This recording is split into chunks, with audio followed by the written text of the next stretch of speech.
అందరికీ నమస్తే అండి. చంద్రబాబు నాయుడు గారు ఎన్నికల ప్రచారాల టైంలో ఎర్రగొండపాలెం అనే ఒక నియోజకవర్గంలో పర్యటిస్తా ఉన్నారు. అక్కడ బహిరంగ సభలో చంద్రబాబు నాయుడు గారు మాట్లాడుతున్న టైంలో వైఎస్ఆర్‌సీపీ పార్టీకి సంబంధించినటువంటి కొంతమంది చంద్రబాబు నాయుడు గారి మీద రాళ్ల దాడి చేశారు. బహుశా ఆ విషయం ఇప్పుడు మీకు గుర్తొచ్చే ఉంటది.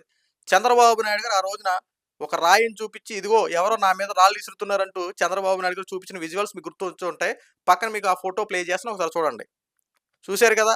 ఇది చంద్రబాబు గారి మీద రాళ్ల దాడి చేసినటువంటి సంఘటన. అయితే దీనికి అంశం ఏంటంటే, అప్పుడు వైఎస్ఆర్‌సీపీ లీడింగ్‌లో ఉంది.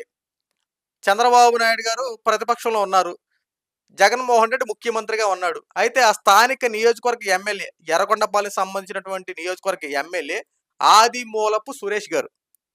ఆయన మంత్రి పదవి కూడా చేపట్టాడు. విద్యాశాఖ మంత్రిగా ఆయన బాధ్యతలు నిర్వహించాడు. సో, మంత్రి పదవిని కూడా అనుభవించినటువంటి ఆదిమూలపు సురేష్ గారు ప్రస్తుతం టీడీపీ పార్టీలో చేరుతున్నాడు అంటూ జోరుగా ప్రచారాలు వినపడతా ఉన్నాయి. నిజంగా చంద్రబాబు గారి మీద రాళ్ల దాడి చేసినటువంటి ఆదిమూలపు సురేష్ టీడీపీ పార్టీలో చేరుతున్నాడా? టీడీపీ కార్యకర్తలు కాస్త ఆందోళనకరంగా ఉన్నారంటూ కొన్ని వార్తలు వస్తా ఉన్నాయి. ఆదిమూలపు సురేష్ నిజంగా టీడీపీలో చేరుతున్నాడా? లేదంటే ఇది అన్న ఫేక్ వార్త? దయచేసి ఈ వీడియో పూర్తి వరకు చూడండి. ఈ వీడియోలో మీకు ప్రతిదీ పిన్ టు పిన్ ఎక్స్‌ప్లెయిన్ చేస్తా. ఇక విషయంలోకి వెళ్తే, ఆల్రెడీ మీకు ఇన్ఫార్మ్ చేశా. చంద్రబాబు గారి మీద రాళ్ల దాడి చేసింది ఆదిమూలపు సురేషే. అయితే ఈ ఆదిమూలపు సురేష్ అంతకన్నా ముందు ఒక విషయం చేశాడు. చంద్రబాబు నాయుడు ప్రచారాల టైంలో వస్తున్న టైంలో గో బ్యాక్ చంద్రబాబు నాయుడు అంటూ షర్ట్ మొత్తం ఇప్పేసి ఇలా ఊపుకుంటా, గో బ్యాక్ చంద్రబాబు గారు, go back Chandrababu, go back Chandrababu అంటూ పెద్ద పెద్ద నినాదాలు చేశాడు. అయితే ఇయన్నీ ఎందుకు చెప్పుకుంటున్నామంటే, ఇంత దారుణంగా వ్యవహరించినటువంటి వాళ్ళని చంద్రబాబు నాయుడు గారు ఎలా ఉపేక్షిస్తారు అనుకుంటున్నారు మీరు కార్యకర్తలుగా? ఈ రోజున నాయకులు కాస్త అటు ఇటు షిఫ్ట్ అయ్యేవాళ్ళుంటారు. గెలిచిన తర్వాత ఈ పార్టీలో ఉన్నవాళ్ళు ఆ పార్టీలోకి, ఆ పార్టీలో ఉన్నవాళ్ళు ఈ పార్టీలోకి జంపింగ్ జపాంగ్‌లు మనం చూస్తా ఉంటాం. సో, ఇలాంటి తరుణంలోనే ఇంత నీచాతి నీచంగా వ్యవహరించినటువంటి ఈ ఆదిమూలపు సురేష్‌ని అసలు టీడీపీ పార్టీలోకి ఎలా తీసుకుంటారని చెప్పి కార్యకర్తలు ఆలోచిస్తా ఉన్నారు. ఈ రోజున కార్యకర్తల్లో కాస్త ఆందోళన కలగొచ్చు. ఎందుకంటే కొన్ని పుకార్లు వస్తా ఉంటాయి గదా! వైఎస్ఆర్‌సీపీ పార్టీ వాళ్ళు కాస్త పుకార్లు పుట్టించారనుకో, ఆదిమూలపు సురేష్ టీడీపీ పార్టీలో చేరుతున్నాడు, మంతనాలు కూడా లైన్ చేసుకున్నాడని చెప్పి కొన్ని గుసగుసలు వినపడతా ఉంటాయి ఆ నియోజకవర్గాల్లో. ఎందుకంటే కార్యకర్తలుగా వాళ్ళకి వీళ్ళకి కాస్త ఎక్కడో చోటన ఏదో ఒక చిన్న పరిచయాలు ఉంటాయి.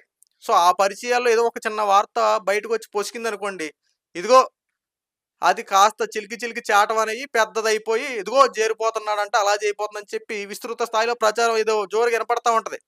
సో, ఇక్కడ ఆదిమూలపు సురేష్ జాయిన్ అవుతున్నాడనేది ఆ మాట వాస్తవమే. ఎందుకంటే ఆ ఆదిమూలపు సురేషు వైఎస్ఆర్‌సీపీ పార్టీ ఉన్నప్పుడు కాస్త దూకుడుగా వ్యవహరించాడు.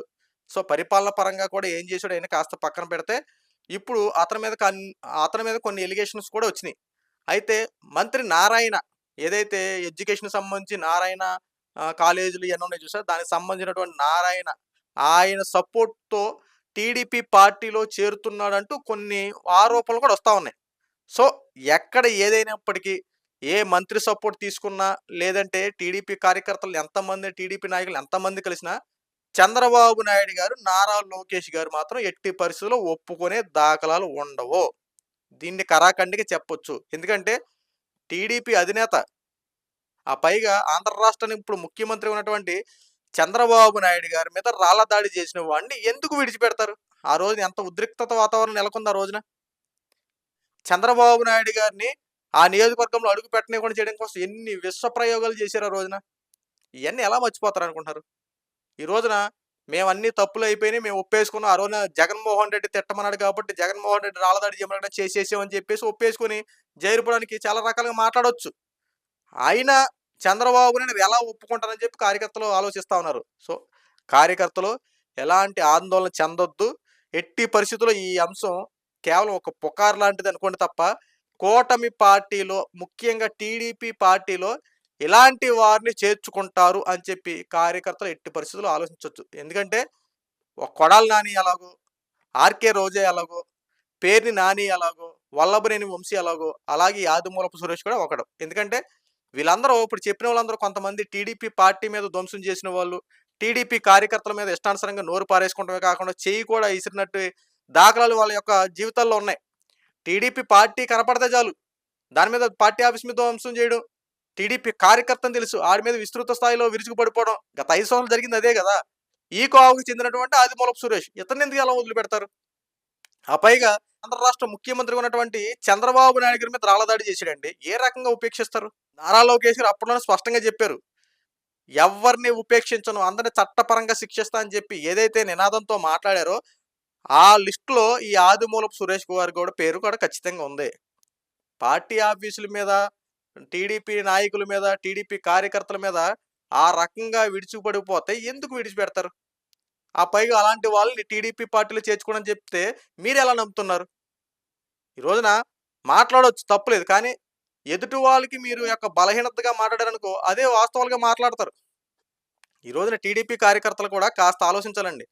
ఏది వాస్తవం, ఏది అవాస్తవం తెలుసుకోకుండా మాట్లాడితే నాయకుల్ని తిట్టేయడం. చంద్రబాబు నాయుడు గారు ఏంటండి ఇది అన్నట్టు చంద్రబాబు గారి మీద ఫైర్ అయిపోవడం ఇయన్నీ కరెక్ట్ కాదు. కాస్త ఆలోచించండి. ఎందుకంటే ఇక్కడ జరిగేది ఇది పుకారా? లేదా నిజంగా జరుగుతుందా? లేతే ఏంటి అనేది తెలుసుకోకుండా పార్టీ అధిష్టానాన్ని తిట్టేయడం, లేదంటే చంద్రబాబు నాయుడు గారు ఏంటండి ఇది వైఎస్ఆర్‌సీపీ పార్టీలో చేర్చుకుంటున్నారని చెప్పి మనలో మనకి ఆ విభేదాలు సృష్టించడం కోసం మనలో మనం తన్నుకు చావడం కరెక్ట్ కాదు. వాస్తవాలు తెలుసుకునేదాకా దీని అంశం మీద మనం నోరు మెదపకూడదు. ఎందుకంటే ఇది బాగా క్లియర్ కట్‌గా ఉంది. పార్టీ ఆఫీసులు ధ్వంసం చేసిన వాళ్ళని, పార్టీ కార్యకర్తల మీద ఇష్టానుసారంగా ప్రవర్తించిన వాళ్ళని ఎలా చేర్చుకుంటారని చెప్పి ఆలోచిస్తా ఉన్నారు. వాళ్ళు బురద జల్లే రాజకీయాలు చేయడానికి ఫిక్స్ అయిపోయారండి కొంతమంది. ఆ బురద జల్లే రాజకీయాలు చేసేవాళ్ళు, అదిగో ఈ వైఎస్ఆర్‌సీపీ వాడిని టీడీపీలో చేర్చుకుంటున్నారంట. ఏంటి ఇక మాది, మీది అంతా ఒకటేగా అన్నట్టు వాళ్ళు ఎందుకంటే ఒకప్పుడు వాళ్ళంటే మనకి, మనమంటే వాళ్ళకి పడదు. మన పార్టీ కోసం, మన నాయకుడిని మనం గెలిపించుకోవడం కోసం వాళ్ళతో మనం తన్నులు తిన్నాం, మనతో వాళ్ళు తన్నులు తిన్న ఇన్ని దాఖలాలు కలిగుంటాయి. ఇలాంటి టైంలో వాళ్ళు మన మీద ఎన్ని అక్రమ కేసులు పెట్టారు. వైఎస్ఆర్‌సీపీ పార్టీ వాళ్ళు. ఎంత దారుణాతి దారుణంగా ప్రవర్తించారు. ఇలాంటి వారు ఈ రోజున కూటమి పార్టీలో చంద్రబాబు నాయుడు టీడీపీ పార్టీలో చేరుతున్నారంటే ఎలా ఉపేక్షించగలం మనం? సో, మన ఆందోళన కూడా మనకుంటది. కానీ ఇదంతా ఒక ఫేక్ వార్తే తప్ప ఆదిమూలపు సురేష్ గారిని ఎట్టి పరిస్థితుల్లో టీడీపీ పార్టీ తీసుకోదు. దాంట్లో దేర్ ఈస్ నో డౌట్. అసలు మీరేం దీని గురించి ఆలోచించాల్సిన అవసరం లేదు. ఎంతమంది ఏ రకంగా అనుకున్నా సరే ఖచ్చితంగా చంద్రబాబు నాయుడు గారు ఫైనల్ డిసిషన్ కదా! ఫైనల్ డిసిషన్‌లో చంద్రబాబు నాయుడు ఎట్టి పరిస్థితుల్లో రాజీ పడే ప్రసక్తే లేదు. ఎందుకంటే టీడీపీ పార్టీని అంటపెట్టుకొని కొంతమందితో మాట్లాడి మంత్రాలు జరుపుకొని ఏదోలాగా పార్టీలో కూటమి పార్టీలో ఏదోలా తలదాచుకోవచ్చు అని చెప్పి అనుకుంటున్నారు. ఆల్రెడీ జనసేన పార్టీలో వైఎస్ఆర్‌సీపీ పార్టీకి సంబంధించిన బాలినేని శ్రీనివాసరెడ్డి గాని, సామినేని ఉదయభాను గారే గాని, కిలారి వెంకట రోసయ్య గారు గాని ఇలా కొంతమంది సీనియర్ నాయకులు వైసీపీ నుండి వచ్చిన వాళ్ళు జనసేన పార్టీలో చేరారు. అలాగే బీజేపీ పార్టీలో కూడా కాస్త కొంతమంది సీనియర్ నాయకులు కూడా జాయిన్ అయినటువంటి దాఖలాలు మనకు కనబడతా ఉన్నాయి. కానీ టీడీపీ పార్టీలో మాత్రం అక్కడక్కడ కిందకి నియోజకవర్గాల వారీగా ఉన్నటువంటి ఏదైతే మున్సిపల్ పరిధిలో ఉన్నటువంటి అధికారులు ఇలాంటి వాళ్ళు ఉన్నారో చూసారా? వైఎస్ఆర్‌సీపీ పార్టీ సింబల్ మీద గెలిచిన వాళ్ళందరూ కొంతమంది టీడీపీ పార్టీలో చేరారు. ఏదైతే మున్సిపల్ చైర్మన్‌లు, తర్వాత ఎక్స్ మున్సిపల్ చైర్మన్‌లు ఇలాంటి వాళ్ళు ఉన్నారో చూసారా? ఇలాంటి వారు కాస్త టీడీపీ పార్టీలో చేరిన తప్ప మెయిన్ పెద్ద తలకాయలు ఎవరిని కూటమి పార్టీలో ప్రెజెంట్ టీడీపీ పార్టీలో చేర్చుకోలే. సో, కాస్త కార్యకర్తలు కూడా ఆలోచించండి. వాస్తవాలు తెలుసుకొని మాట్లాడండి. ఎవరెవరు ఏదో బురద జల్లారని చెప్పి అదే నిజం అని చెప్పి కూటమి ప్రభుత్వాన్ని, టీడీపీ పార్టీని విమర్శించకండి. వాస్తవాలు మనం తెలుసుకొని మాట్లాడుకుందాం. సో, ఈ వీడియో మీకు నచ్చితే లైక్ చేయండి, షేర్ చేయండి. ఇలాంటి మరిన్ని అప్డేట్స్ కోసం మన ఛానెల్ సబ్స్క్రైబ్ చేసుకోండి. Thank you.